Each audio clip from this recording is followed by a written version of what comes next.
you the quantum mechanics? Yes, we are the Quantum Mechanics, the paranormal podcast for the believers, the doubters, and everybody in between. You know what I was thinking? I was thinking there's some stuff coming up, big stuff coming up, big dates coming up. There are some big dates coming up. You mean like spooky dates? Yeah, Halloween's not far away. It's going to be upon us very soon, isn't it? It is, yeah. Well, we're already planning. We've got the Halloween hangover that is happening in the pub with ghost stories, mediums, and all sorts. But also, there's like Halloween displays are going up. The bakery that we did the investigation in has asked us if we want to appear in the window. Okay. I don't quite know how that. I don't know how that works. How long have we got to stand there for? Well, I don't know. I think what they were saying was, would you like a poster up for your podcast? Which is very... That's sweet. It's very, very, very nice of them. But there's a particular sort of customer that goes in for an iced bun and goes, I just wish I knew where to get a British-based paranormal podcast from. Oh, there we go. It's in the window. But I'm only interested if it's for the believers, the doubters, and everybody in between. Yeah, if it's just for believers or doubters, I'm out. Yeah, I'm out. Yeah. But that was that's really sweet. That was very sweet of them. But yeah, I took the dog out this morning. The leaves are turning. The ground feels like soggier than it was. I was also thinking, because it's around the same time that it's supposed to happen, Three-Eye Atlas is supposed to arrive as well and destroy us all. Yeah. So it could be quite a busy month. The comet and or spaceship. Yeah, whichever one it is. So yeah, lots are happening. So yeah, well, if we're doing our thing the day after Halloween, we might not be here anymore. Oh, that'd be great, wouldn't it? We're just ploughing on with a kind of Halloween hangover episode while the whole world's been invaded by aliens. That'd be really funny. Well, at least I'll have something to listen to. Yeah, definitely. All righty. Well, today, Ben, I wanted to focus on someone we've mentioned on the podcast a few times before, but we've never really taken a deep dive into. Bruce Forsyth? No, not Bruce Forsyth. We've done with him, okay. I'm going to be talking about Carl Jung. Right, okay. Yeah, I mean, we've both studied his work in different ways, I think, because I did like psychology as part of my degree. Yeah. And I guess you did it as part of like counselling, did you? Yeah, it's part of my psychology training as well. Yeah, definitely. Not majorly on Jung, but Jung's influence on things. I mean, he is one of the pivotal figures in psychoanalysis, which I really thought I wasn't going to say properly, but I did. And the founder of analytical psychology. Now, today, we're not going to directly explore his contribution in the field of psychology, interesting as that would be. But we are a paranormal podcast, so that's what I'm going to focus on. His interest, beliefs, and experience of the paranormal. Oh, I didn't know he had any. That's interesting. Not only does he have some, he's got a hell of a lot of them. Oh, wow, okay. Before we do that, Ben, you know what I love to do at this time. The Muller-sponsored part of the show, that is... Some random facts. Let's do it. I've faded in the music like Smashy and Nicey. Nice. Well, Carl Gustav Jung was born in 1875 in Switzerland, and as a boy he had some strange rituals, Ben, including he carved a small wooden mannequin which he placed in a pencil case with a stone and he hid it. We've all done that. He would then leave messages for the mannequin, I guess written messages that he put in there, using his own secret language. I've never done that. Okay. Yeah. I mean... Okay, that's interesting. No, carry on. I don't know what to say to that. Well, other weird behaviour as a child, he also believed he had two personalities. One was as a schoolboy, as you'd expect, and the other was an old influential man from the 12th century. I like the way he inserted influential. Yeah. Okay. Important, which I thought was funny. I mean, that is very... Philip K. Dick, that kind of the idea of the daemon who's driving, another soul driving. Yeah. So you know that's it's an unusual but not completely novel idea. Well, another random fact: Jung coined the terms introvert and extrovert. Oh, I didn't know that. Yeah. Jung and another colossus in the field of psychology, Sigmund Freud, had a close working relationship, especially between 1907 and 1912. But when one of Jung's books contradicted some of Freud's theories, Freud cut him off contact with Jung and urged others to do the same. Oh, Bit rude. it's a bit vindictive. Did you know, Ben? Jung wrote a book on UFOs. Now, I did not know that. It's called Flying Saucers, a modern myth of things seen in the sky. And it was published in 1959. Not read it, but might be interesting. I think it's about a bit like, we were talking about the other week about this connection with, are we substituting a kind of godlike figure amongst UFOs for things that we can't explain? You know what I mean? Yeah, it's yeah. religion. In the past, it's always been it's a god, whereas we're kind of putting it onto UFOs. I think his book is something along those lines from what I know of it. And finally, Jung grew up in a family with a history of spiritualism, mediumship, and clairvoyancy. So what, his parents or? Yeah, throughout the family, yeah. I think on his mother's side, they were really into spiritualism, mediumship, and some claim to be clairvoyants as well. That probably influences the way that you think about whether you've got a 12th century influential man. Yes, in you. and I think that last fact, I think it gives us some insight into why he had such a keen interest in the paranormal and the occult. And it's his relationship with the paranormal that I want to focus on today. Okay. Now, I've used various articles and online research for this one, as well as 2 books. The first, titled Carl Jung, Hauntings and Paranormal Coincidences, and it's written by Doug Dillon. The second book I used is Carl Jung on Synchronicity, and it's written by Som Dutt, which I think is a great name. That's a very good name to introduce yourself at parties. Yeah, I'm Som Dutt. Now, I'll be jumping around from different sources, so I'm not going to quote them every time. Often we do, but because I'm going to be jumping about from different books and articles, I won't be doing that. Shall we start with one of Carl Jung's earliest encounters with something, I guess, which could be easily described as paranormal? Yeah. So as a teenager, he was studying in his room. His study was next to the dining room where his mother sat knitting. Jung heard a loud bang coming from the room that his mother was in, and it sounded like a gun going off. She dropped a stitch. Well, she did drop her knitting because she was so shocked. Because he arrived, saw his mother looking kind of ashen-faced and shocked, her knitting line on the floor. Both of them searched the room to try and find what had caused this terrible sound. Yeah. Their eyes came to rest on a solid oak dining table in the room, which had split wide open. Not across any joints, but straight down the middle. Can you imagine? It was like really, back in those days, really chunky, sturdy wood. Yeah, that's really odd. Well, 2 weeks after the solid oak table had inexplicably split, Jung came home to find everyone in his house visibly upset. His mother, sister, and the maid all had the same story. An hour before his arrival, there had been another loud explosion in the dining room, just like the one he and his mother had experienced with their table.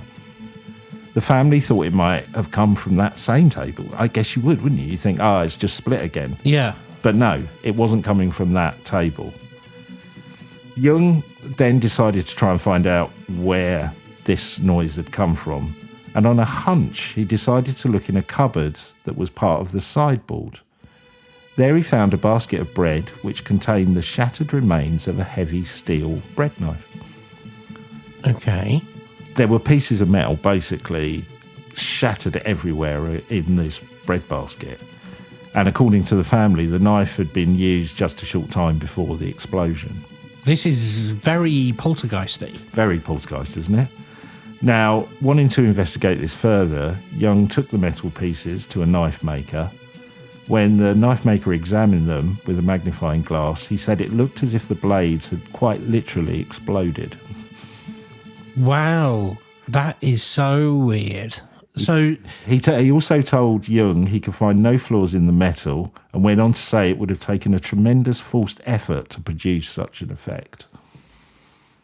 Goodness me, that is really surprising. Yeah, can you imagine? You've just had this table split wide open, and then within a couple of weeks, you hear this almighty bang again, and you find this shattered bread knife that, for no reason seems to have almost, exploded, really. Is there any record of his reaction to this? Does he try and investigate it scientifically? Does he? Yeah, I didn't come across any of that, and there's no real backstory to these explosive incidents. I mean, you could describe it as just one of those things, or an example of high strangeness, I guess. But I did start to think whether it highlighted for Carl Jung that strange things happen, and perhaps they happen for a purpose. Ah, okay. But what could have been the purpose of splitting a table and smashing a knife? Yeah, I don't know. But it seemed to influence his thoughts and work on psychology. So according to Somdat, Jung's future work and philosophy is mainly based on two principles: meaningfulness and a causal connections, also known as synchronicity. And synchronicity is something we're going to talk a lot about on the podcast today. Meaningfulness refers to the idea that there is order in the world, even though we may not always be able to perceive it. A causal connections are events that seem related but cannot be explained by cause and effect logic. Jung always thought that there is a constant conversation going on between you and the universe, or one and the universe, I guess. The universe is a live organism, and all events are connected by an underlying pattern or structure in space-time, a kind of collective unconsciousness, I think he described it as. To quote Jung himself, synchronicity is the coming together of inner and outer events in a way that cannot be explained by cause and effect, and that is meaningful to the observer. Okay. Again, that really reminded me of, we've talked a lot about bizarre coincidences and jots, just one of those things. Really reminded me as a principle. That's kind of what he's talking about, isn't he? Yeah, yes, and also, though, to go back to what I was saying there about Philip K. Dick, that notion that somebody else is also driving. Yeah, exactly. And I think, from what I've read, I think Jung would say that is the universe itself, because it's, this belief of it almost being like an entity in itself. A collective consciousness, or something different, something other than... I think he kind of toyed with both of those concepts. Really. Right, okay. Now, there are a number of theories that Carl Jung developed over his lifetime relating to psychology. The concept of individuation, that a person is made up of the self, being essentially a person's entire personality. So it's made up of your conscious and unconscious thoughts, which I guess we kind of take for granted now, but I think at the time was quite revolutionary. He also believed that dreams could be a window into the deeper workings of the psyche, and that they could reveal insights into a person's inner life. In dreams, seemingly unrelated images and events can be connected in a way that defies causal explanation, something, I guess, that most people would take for granted again today. But at the time, that was quite revolutionary as well. Yeah. I mean, these are they're sort of mainstream ideas with esoteric backstories in a way. Yeah, you see what I mean? And the other one of his concepts was of archetypes. He defined an archetype as a primordial image that exists in the collective unconsciousness. Archetypes are universal images found across cultures through time. They appear in myths across many different cultures around the world. Yeah. So the example the author used is, the hero story.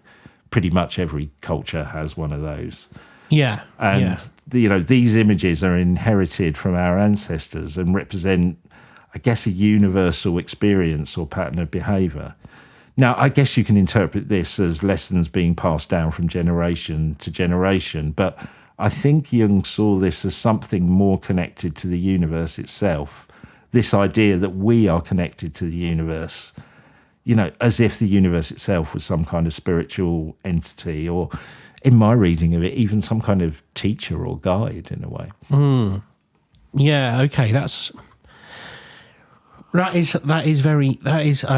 struggling to say not that a word that isn't interesting, but these are ideas so the archetypes, for instance,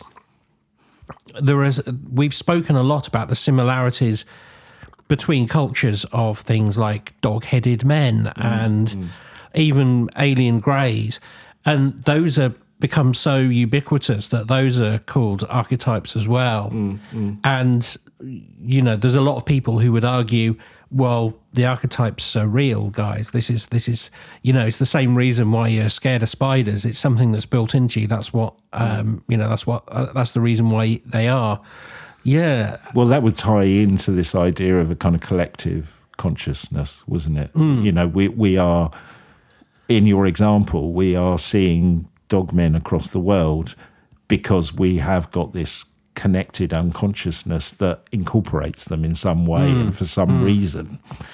Yeah, I mean, some people see another word for this would be simulation. And I guess when Jung was around, that really wasn't even a concept that was even thought of or being discussed. No.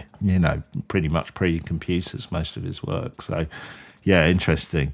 But it does feel like his experiences that it made him feel there was something going on outside the normal view of logic and cause and effect. It's perhaps driven by paranormal experience like this one Jung had in 1920. I mean, this is an incredible story.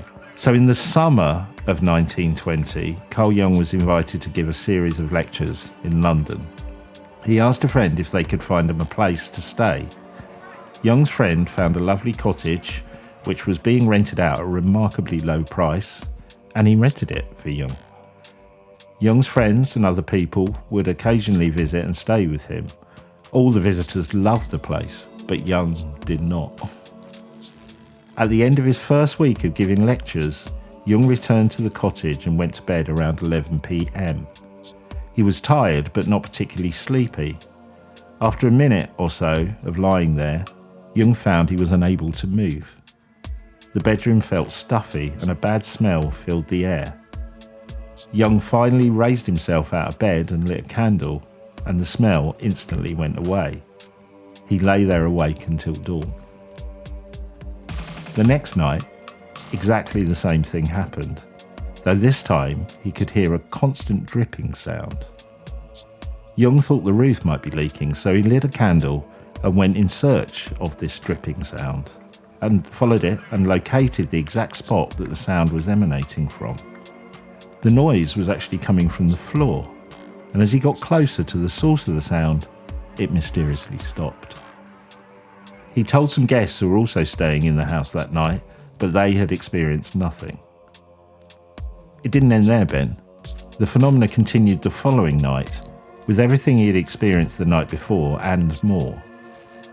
The addition to the phenomena included loud noises, rustling, creaking and knocking. He also had a sensation that a dog was running around his room, but there was no dog in the house. Again, as you can imagine, Jung couldn't fall asleep until the sun came up. He woke up, spoke to guests, but once again, none of them had experienced anything unusual. Feeling tired and frustrated, he decided to speak to one of the maids who worked in the house during the day. He did this because she always seemed very keen to leave the property before sunset, almost like a kind of a cliche in a horror film. The maid told him the cottage was haunted and that they didn't like being there after dark. She told him everyone in the neighbourhood was aware of the house's reputation, which was why the rent was so cheap. Jung mentioned this to his friend who'd rented the property for him, but he laughed it off. The paranormal activity continued and came to a head one night when Jung turned over in his bed to be greeted by the partial face of an old woman lying next to him. No! Can you imagine? He spent the rest of that night with his candle lit sitting in a rocking chair. I'm not surprised, are you?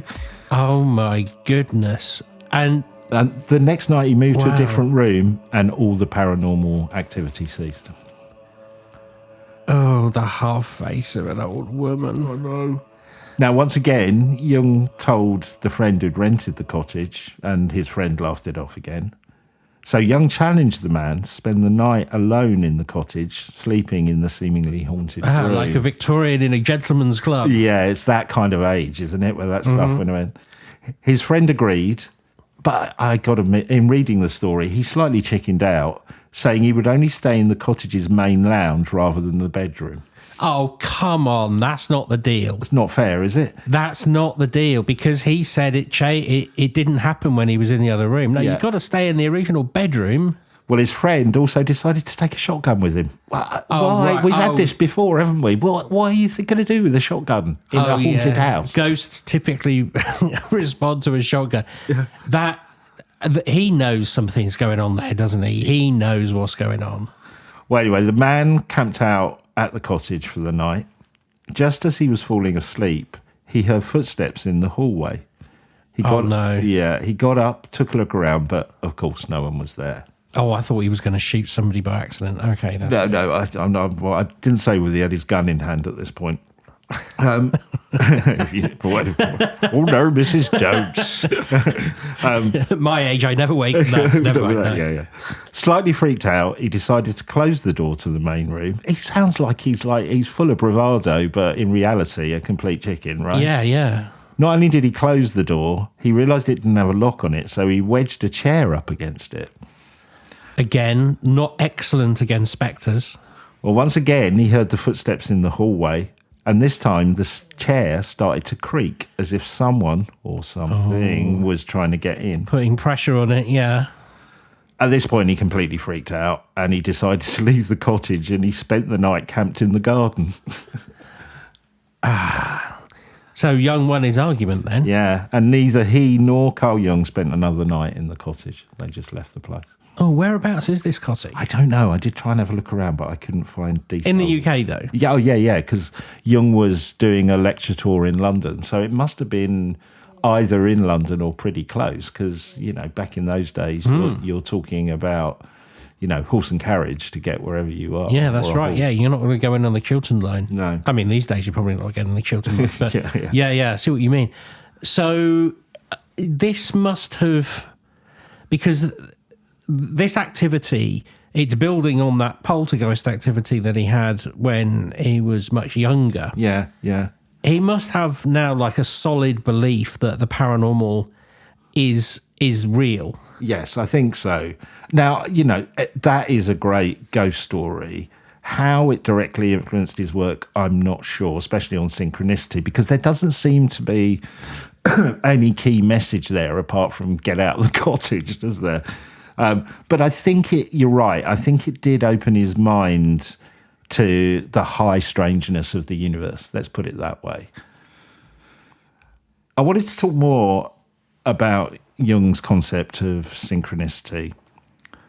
I am probably, almost certainly going to oversimplify this, and I'm sure I'm going to get it wrong. So people, like any kind of experts on Jung out there, please give me a break, I would say.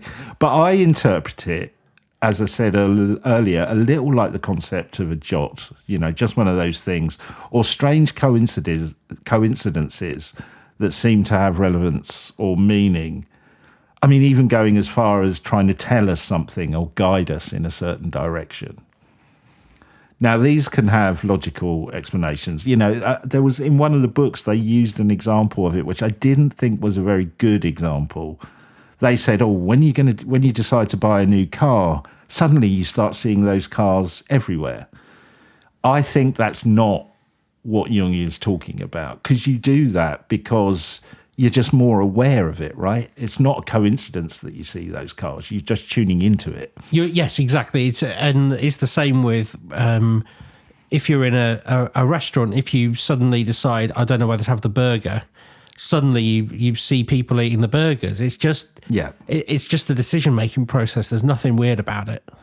But I guess ones that could be more coincidental and kind of tie more in synchronicity. This is just one I've made up. If you're starting to worry that you haven't done your tax return, maybe this is saying something about my psychology at the moment, and instead of filling in your tax return, you decide to go to the pub instead. But when you arrive in the pub, you end up talking to a stranger who just happens to be an accountant. Now, that could be coincidence, but it also, in Jung's view, could be synchronistic. The universe made sure you had that interaction to drive you to do something you needed to do. Now, a good example of this in action is something weird that happened to Jung himself. Doug Dillon writes, "One of Carl Jung's patients was a young woman, very educated and intelligent, who seemed to feel she knew more than anyone else about everything, including her therapist. This proved problematic, obviously because Jung couldn't get through to her even after multiple sessions. Finally, he realised that the woman would never listen to him or solve her problems unless something highly unusual shook her world enough to dislodge her sense of superiority. What that might be, he had no idea. But during the next session together in Jung's office, he sat opposite the woman with his back to a window. As usual, the author says, she rattled on, this time about a dream she had had the night before. She told Jung that in the dream, someone had given her a gold scarab brooch. While the woman was speaking, Jung kept hearing something hit in the window behind him. The sound continued even after the woman stopped talking, so Jung turned around to look. What he saw was a large bug. It kept bumping the window as if trying to get in. Jung thought it strange enough that he got up, walked to the window and opened it. Somehow he caught the bug and then recognised it as a type of scarab beetle. Realising he might have something unusual enough to truly grab the woman's attention, he brought her the beetle and said, "Here is your scarab from your dream." After that event, as Jung predicted, the woman became an excellent patient and worked on all her problems. It says. I mean, in his writing, Jung uses this story as a perfect example how synchronistic events can emerge from the paranormal world and impact people's lives. Yeah, I do get that. But, I mean, that is particularly weird, particularly if you don't grow up in a place where scarab beetles are, and it was a sort of an anomaly. I don't know, you could base an entire theory on it, though. It's quite the... Oh, that was a big snore from the dog, wasn't it? Is that synchronistic? Is this... Everyone's a critic. Didn't like what you said there, Ben. No. Well, maybe you can derive more from it. But what did this lead him on to go to? Sort of like using things in patients' everyday lives to help convince them that actions have consequences or thoughts have consequences in the real world. So if you have better thoughts, you have a better life. Does he kind of extract it that way? I don't know, because the author who's writing about Jung, I think he's interpreting it as Jung knew that he needed something that was going to shock this patient, almost to say, I almost felt like almost to say, look, I'm in charge of this process. You know what I mean? I know more about psychology than you do. They were almost in a battle together, and he didn't know what to do about that. And the fact that she had said, oh, I had this, someone gave me this scarab brooch in my dreams, I almost felt that him then completely coincidentally managing to capture a scarab beetle and say to her, here it is. It's almost like a magic trick. Yeah, isn't it? It is. It's conjuring. It's conjuring and making her go, oh my God, how did he do that? Because you'd kind of think he knew that I was going to talk about this somehow and pre-prepared it. But how would he know, Yeah. I mean, if anything, it gives him an elevated status. Yeah, which I think is the point, that, she was almost dismissive of him in their relationship. That's the way I read it. And somehow this weird coincidence of this scarab beetle just suddenly turning up and trying to get in the room gave him this opportunity. Now, some might say that's complete coincidence and he managed to use it. But I think Jung started to believe that that beetle was sent to him by the universe for a need. That's the synchronistic event. Right. That's my interpretation of it. Others might disagree, but that's the way I read it. Okay. Now, interestingly, later in Carl Jung's life, he became very interested in quantum mechanics. Now, that is synchronicity. It really is, isn't it? He started to believe that synchronistic events, like the one we just described, could help us give a better understanding of quantum mechanics. Of particular interest to Jung was the concept of quantum entanglement. So two electrons become entangled, existing and reacting at exactly the same time, no matter where they are in the universe. It challenges those traditional notions of time and space. Do you think I've explained that reasonably well? Yeah, I think so, yeah. Now, Jung saw a connection with quantum entanglement and his concept of synchronicity. In fact, he published an article on it in 1952 titled Synchronicity and a Causal Connection Principle. In the article, he explores how quantum entanglement might be related to synchronicity. Firstly, synchronicity suggests that events are linked based on their meaning rather than their cause and effect relationship. I think as the author, when I was reading this, pointed out, it's quite a loose connection. There are kind of parallels, but not directly. But he kind of goes it further. He's saying in quantum mechanics, particles are known to interact with each other in non-local ways that go beyond traditional notions of causality. Jung's thoughts on the subject raise questions about the nature of time and the potential for parallel universes. And there is something else that happened to Jung which could tie into that. I'm making this connection, the author didn't. But there's this great story about Jung visiting what's known as the Gala Placidia Mausoleum in Italy. So this is a beautiful Roman structure that was built around 430 AD, and it's famous for its beautiful mosaics. Now, Carl Jung visited this place twice in his life. He first visited in 1913. Though he enjoyed the place, something about the location felt odd to Jung. His second visit was in 1933 with a friend, and once again Jung had this strange feeling about the place, couldn't put his finger on it. On this visit, he noticed a strange blue light in one of the rooms that seemed to have no obvious source. So he didn't know where this light was coming from, and he couldn't find where it was being generated from. But he didn't think much more than it was strange, and then Jung and his friend moved to another room, where Jung and his friends spotted 4 exquisite biblical-themed mosaics. Now, Jung and his friends spent around 20 minutes looking at them and studying them in detail.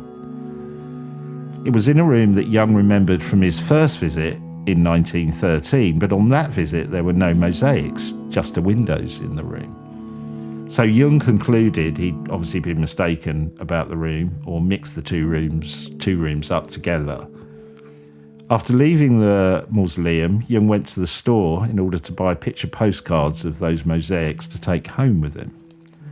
Sadly, he couldn't find any, and no one seemed to know what he was talking about. That's so weird. Well, a few years later, when Jung heard about another friend was planning to visit the mausoleum, Jung asked his friend to visit the room and buy some postcards, as Jung had been talking about them in his lectures and wanted to be able to show them to people. So he described this room in great detail in his lectures, but he really wanted some images that he could show to the people. Yeah. The friend on his return from Italy informed Jung that he couldn't find the biblical mosaics, nor could he find postcards, and that people at the mausoleum had no knowledge of the mosaics he was describing. So, could he have time slipped, or? That was the first thing that came to my mind, because you can get he might mix up two rooms, but to spend, a good chunk of time looking and analysing these mosaics in such detail that you talk about them in lectures, but it seemed they never existed. So it's either a time slip of some sort or some kind of parallel universe. And I guess the connection that's made in the story, that him seeing this weird blue light, I don't know, might be some kind of portal that he travelled through. Yeah. And there's no chance that he could have mixed up the locations and he was thinking about a different place that he'd been. I mean, the way he describes them, you would imagine that other people would recognise a description of what that the artwork and go, oh no, that's actually at this place instead. But, How unusual. Really unusual. And he, according to the story, he immediately tried to buy postcards of them when he was there, but couldn't find them. So it does suggest that, it's not like he remembered seeing them 5 years later and wanted to get the postcards. He tried, a few minutes after seeing them, and people were like, "We don't know what you're talking about." Oh, so even a few minutes after they said, we don't know what you're talking about. Yeah. Not we've run out of them or we don't do them. No, they didn't really know. They were like, "No, I don't know what you're talking about." Yeah. That's really odd. That's really odd. Well, yeah, he thought it was incredibly odd, and he was fascinated and disturbed by the incident for the remainder of his life. It was almost this mystery that he could never solve, and he didn't really understand. But again, maybe this influenced his views on time and space and that quantum entanglement type theory. But I think you're right, Ben. It does raise the possibility that Jung and his friend were involved in some kind of time slip or a gateway to another universe through some kind of portal, or something weird was going on, right? Yeah, the blue light is particularly unusual. There's also that kind of the idea of the Mandela effect, which I actually think time slips sort of feel more credible than that. Although I know that people could argue differently. But it feels like he was almost... Did he have a feeling that he was meant to see them, like they were there for him?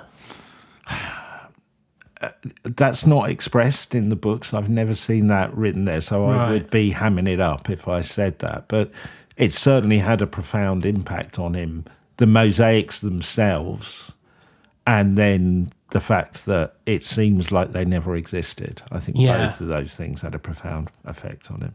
Yeah, it feels like something is trying to show him something and maybe try and prove that causal effect. So what he's talking about when he talks about that quantum entanglement idea is, in the world that we know of in quantum mechanics, that means you can move an atom or a particle on Earth, and an entangled particle at the other side of the universe will move at the same time.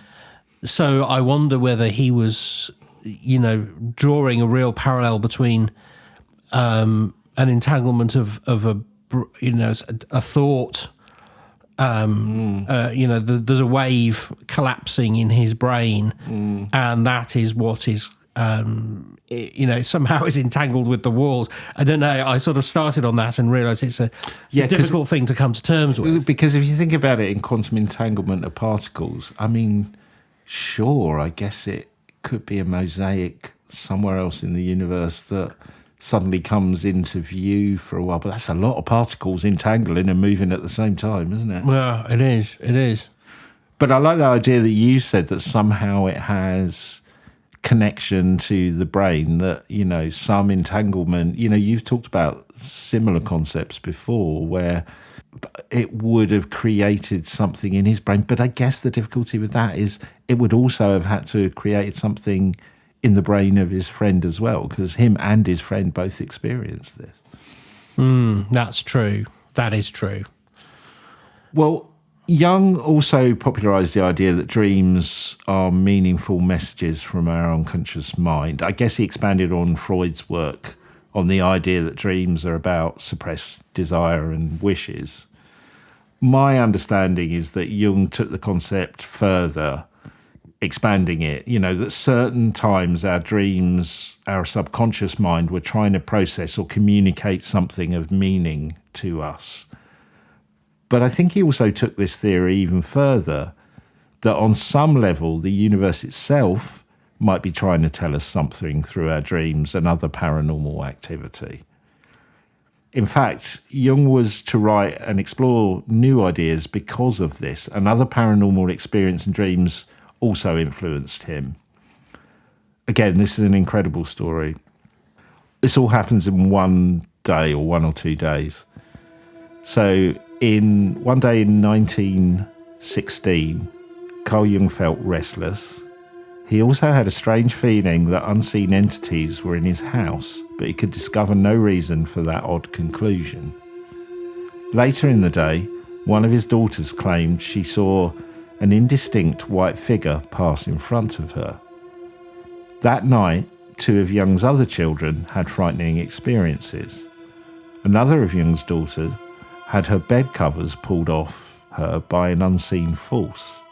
She didn't know about the sister's ghostly sighting that afternoon. Jung's 9-year-old son had a very bad dream about the devil that night. The following day, both children told their parents about their experiences. But instead of talking about his dream, Jung's son asked for crayons, which he rarely used.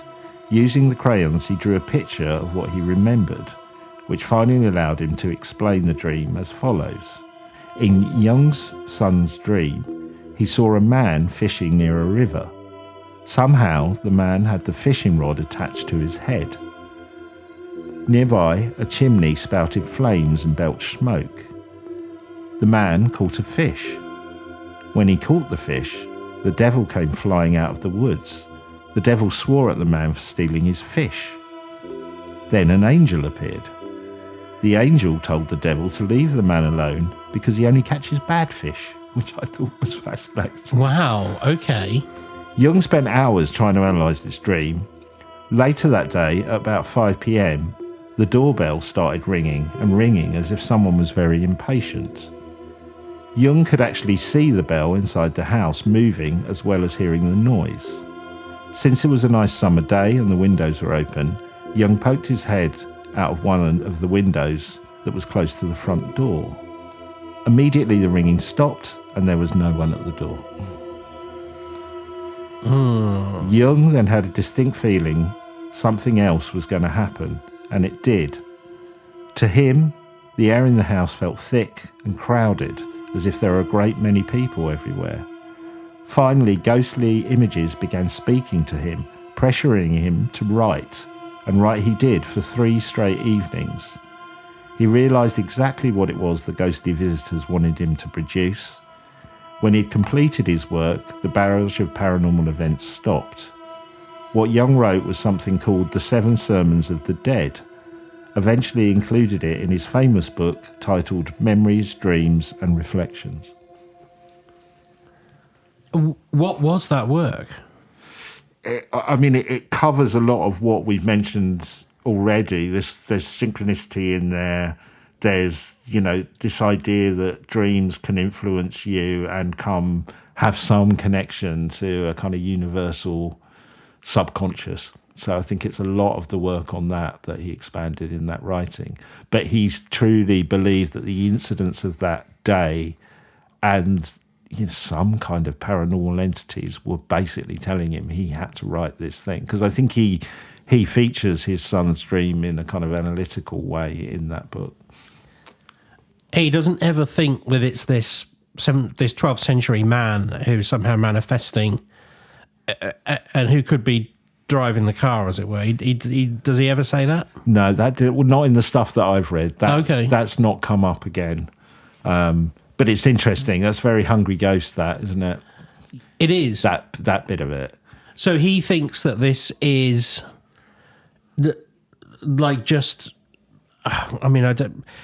some other being is telling him that he must produce this work. Yeah. Right. Yeah. Okay.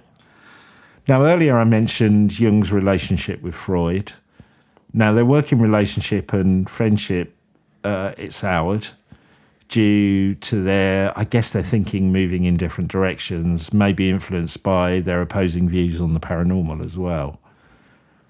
Freud was more in the camp that things paranormal were an expression of the subconscious mind rather than real. But interestingly, Jung and Freud did have a shared experience of something we might class as paranormal.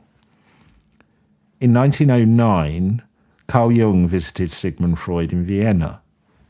Jung very much wanted to discuss his views on the paranormal with Freud, something that he, Jung, thought was very important, according to author Doug Dillon.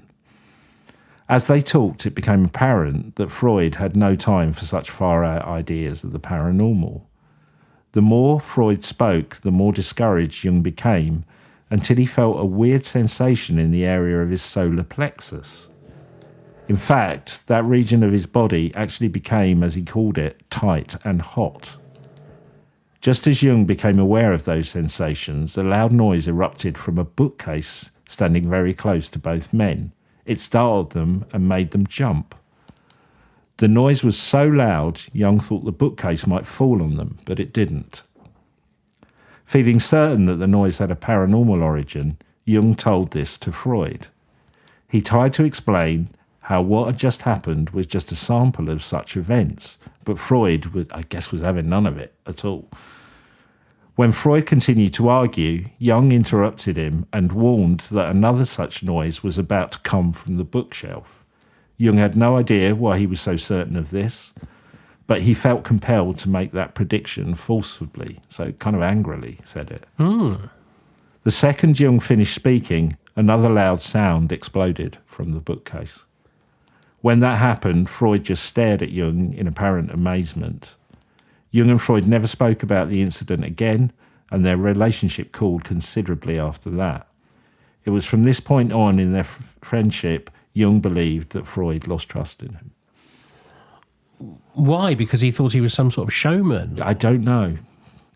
They never discussed it again, but, for Freud had, that was it, apparently.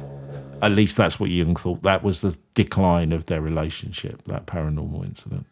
But there's an obvious parallel there with what happened when he was young. Yeah, exactly. I mean, it's probably the same entity. Well, it also got me thinking, Ben, about the idea of a tulpa, or maybe the ability to use some kind of emotionally charged ESP to affect our environment. I mean, in this case, did Jung channel that energy that he was describing in him? His frustration, his anger, and he manifested that noise from the bookcase. Oh, that's an interesting idea that all of this is, well, not all of it, but some of it is being caused by him. Yeah, because there was something about that line in the story that when Freud continued to argue, Jung interrupted him and warned him that another such noise was about to come from the bookshelf. And then it came. Right.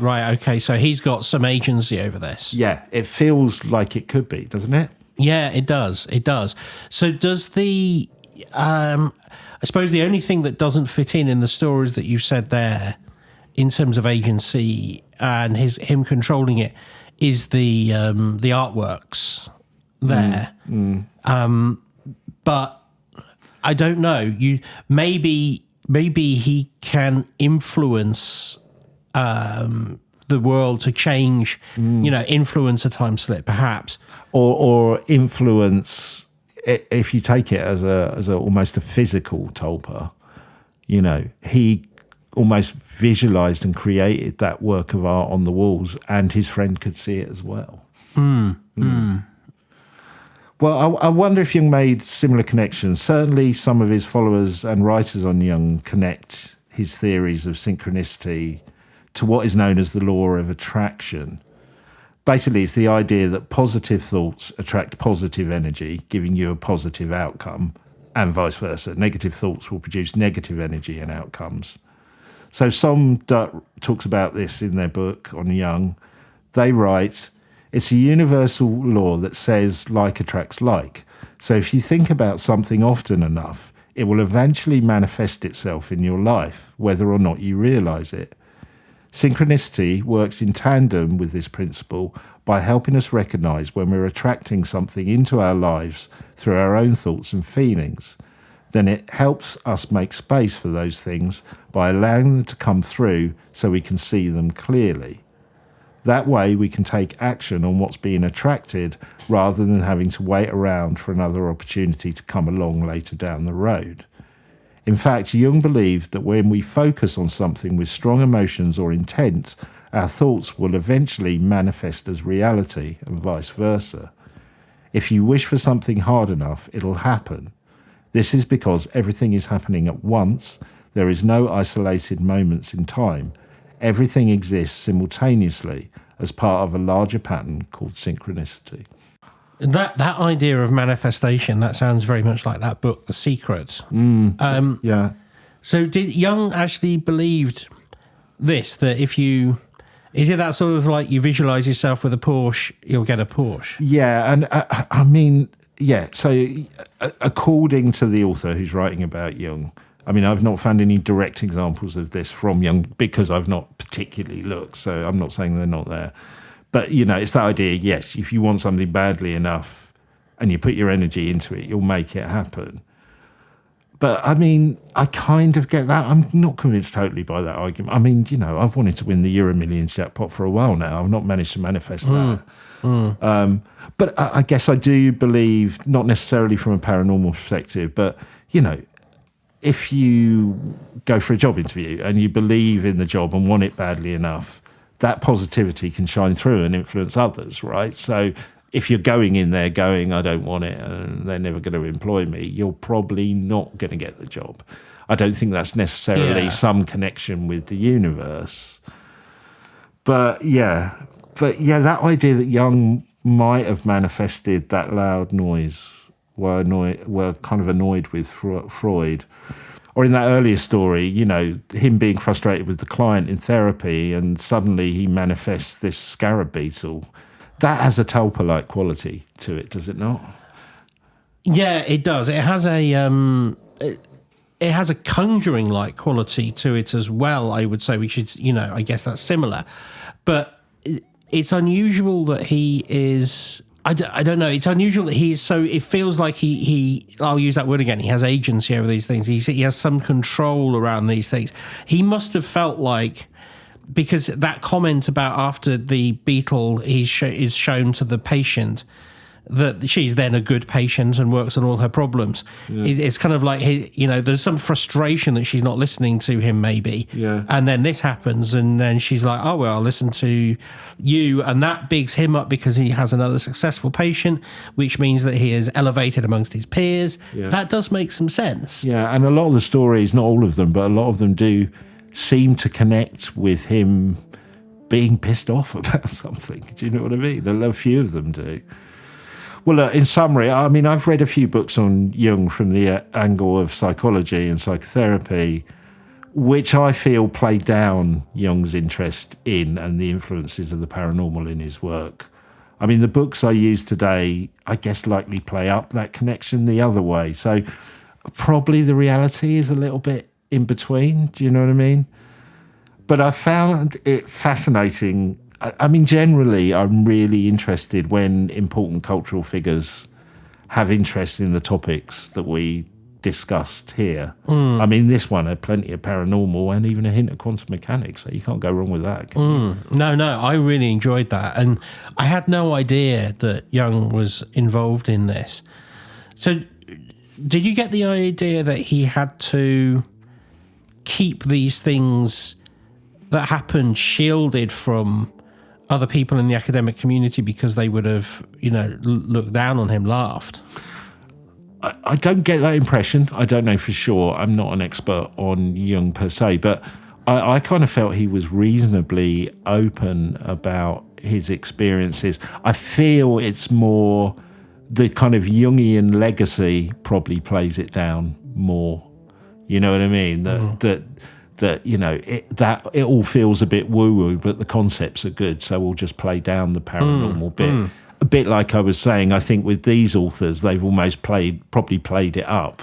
Because, a lot of these connections I was making with the stories rather than they were making. It was almost like, here's a paranormal story, and there was no real context to it. So, I'm taking a lot of artistic license trying to make connections here, but, certainly worth exploring them, I thought. Yeah, no, definitely. And, I mean, as I say, I did spend 3 years looking at textbooks which mentioned Jung in more than one chapter in all of them, and this never, ever comes up. I mean, I would say that he was portrayed as perhaps having more out there, if you like, ideas, but then pretty much all of the people at that time had out there ideas, and you sort of get this sort of sense that they cut off some of the stories from the outside and you're left with the middle. Yeah. Because even dream interpretation it's kind of, that is also a bit woo woo in a way. Yes, and I know what you mean, but certainly the connection that it's coming from some paranormal place or some, I don't know, universal entity. I think in Jungian, people who follow Jungian principles in a psychological point of view, I think they play that down a little bit. Yeah. Well, I do have more stories about Jung for Ben and Peter's Extra Scoop, our Patreon exclusive episode. I couldn't fit them into this episode because they didn't really connect with what I was saying, but there are a couple of good stories that I'll recount on the Extra Scoop. So if you want to help us out on the podcast and become a Patreon, go to patreon.com/TQM pod. We'd really appreciate it. And yeah, we've got I'll have some more stories. I think you've got something for the scoop as well, Ben, haven't you? I do. I want to talk about some poltergeist stuff which ties in with what you were saying there. Well, but yes, join us over there. It isn't terribly expensive. You really will help us out. We do need more Patreons to boost this show to the next level because we've got lots of big plans in 2026. Please, if you like us, help a guy out. Help a couple of guys out. Yeah, definitely.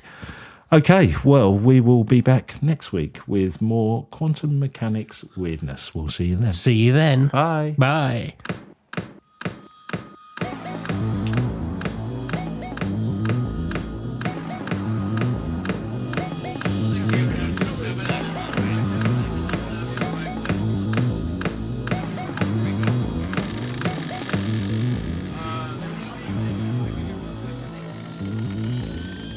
Are you the quantum mechanics?